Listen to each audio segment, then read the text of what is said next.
Hiya and welcome to a new little game that I found. It's free on Steam and it's called Depression Quest. So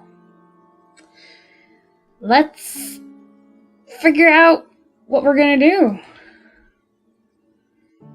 Alright. Its emotional character is probably mostly indescribable except as a sort of double bind in which any/all of the alternatives we associate with human agency, sitting or standing, doing or resting, speaking or keeping silent, living or dying, are not just unpleasant, but literally horrible.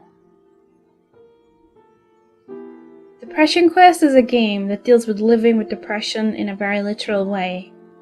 This game is not meant to be a fun or lighthearted experience. If you are currently suffering from the illness and are easily triggered, please be aware that this game uses stark depictions of people in very dark places. If you are suicidal, please stop playing this game and visit the suicide prevention hotline to talk to someone. The goal of this game is twofold. Firstly, we want to illustrate as clear as possible what depression is like, so that it may be better understood by people without depression. Hopefully, this can be something to spread awareness and fight against the social stigma and misunderstandings that depression sufferers face. Secondly, our hope is that in presenting as real a simulation of depression as possible, other sufferers will come to know that they aren't alone, and hopefully derive some measure of comfort from that. It goes without saying that because of the very nature of depression, it is experienced differently by every person who suffers from it. We aren't trying to say that this is the best or most accurate representation, merely that it is an amalgamation of the experiences of the developers and several people close to them. Many of the following encounters deal with issues such as therapy, medication, handling a love life, and reaching out to support networks. In reality, less than half of depression sufferers actually seek treatment, for reasons such as lack of money, perceived personal failing, or public stigma. These things were included in order to touch upon as broad a range as possible, since all these elements can be very important to sufferers of depression, though they will likely not be the experiences of most sufferers.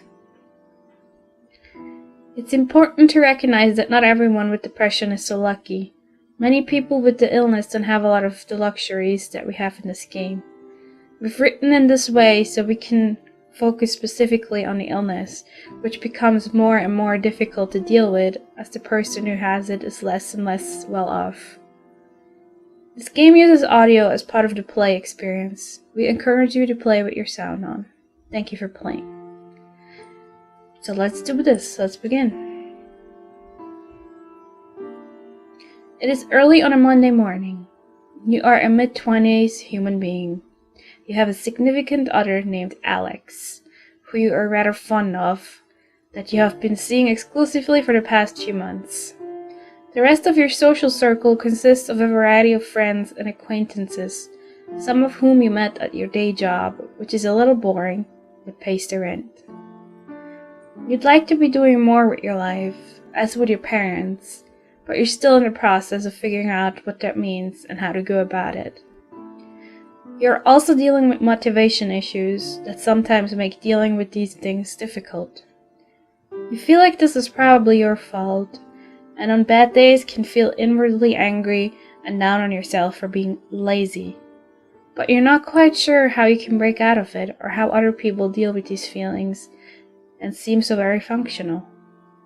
You spend a lot of nights fixating on thinking about this, but never seem to do anything about it other than lose sleep. So we can press on this. You met Alex through a mutual friend a few months back. The two of you hit it off pretty well that first night, and after a series of initially awkward dates, you finally became a couple, much to your surprise and excitement. Alex is 3 months younger than you are, and is currently a student with a part-time job and a broad social circle. She's also got a wide variety of interests, and often you worry that you might be too boring for her, but she has been good at trying to reassure you that she's happy with you. Your relationships consist of a lot of nights in watching Netflix when you've both got time off work and she doesn't have classes, with the occasional social outing that she tends to have to talk you into attending. She tries to be understanding when you are in one of your moods, as she puts it, though you're starting to feel like she doesn't understand what it's like for you, and this is a source of tension in your relationship. Coupled with your reluctance to want to go to college parties, this feeds your worry of not being exciting enough for them. Let's see our social circle. Your social circle is made up of a few close friends, some of which you've known from high school, and some from jobs that you've worked. You've also made various acquaintances through reluctantly going to social events with Alex, and you keep in touch with a few friends of friends that you occasionally run into. You also have several online friends that you talk to regularly, that you feel less guarded with, possibly due to communicating from the safety of being behind the keyboard. You enjoy the low commitment of the friendships, since you don't expect very much of you other than to listen and share personal thoughts and experiences. Despite the low commitment, you feel fairly connected with these people, and tend to be more honest with them than people you interact with in real life on a day-to-day basis. You feel incredibly nervous trying to make new friends on your own, and are very good at talking yourself out of going to unfamiliar places or larger social engagements, regardless of how much you may actually want to attend. Meeting new people stresses you out to a high degree, and this is something you wish you could work past. You admit you have a bad habit of flaking on social engagements, even with longtime friends, and are puzzled as to why some days you just can't force yourself to go see these people that you really do care about. Those that have been stuck around long enough to be that close with you understand that this is a thing you sometimes do, and have seemed to more or less accept it, even though they chide you for it on occasion.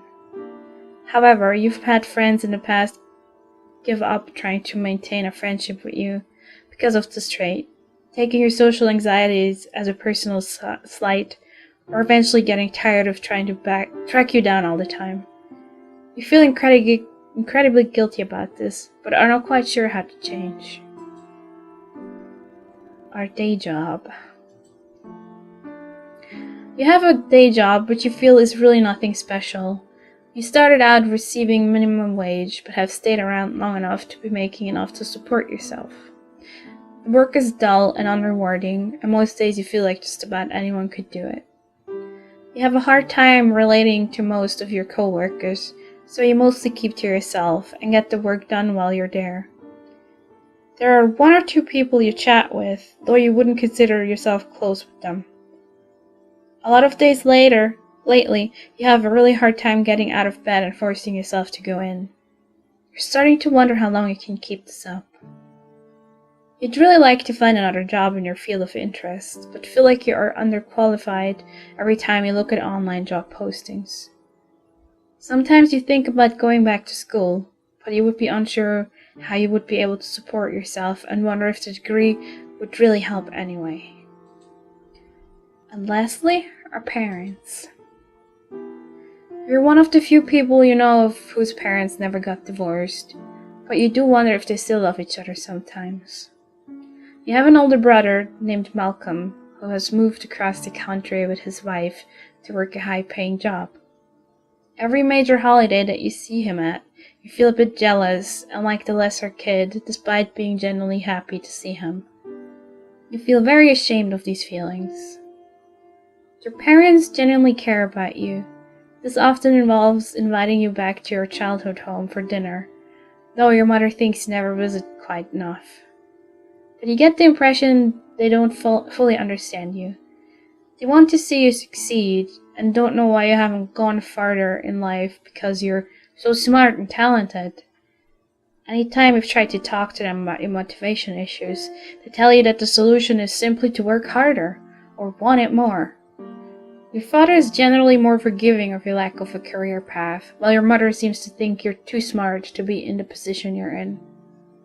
You know they love you and that they're not bad people, but you really feel like a big disappointment sometimes. Alright?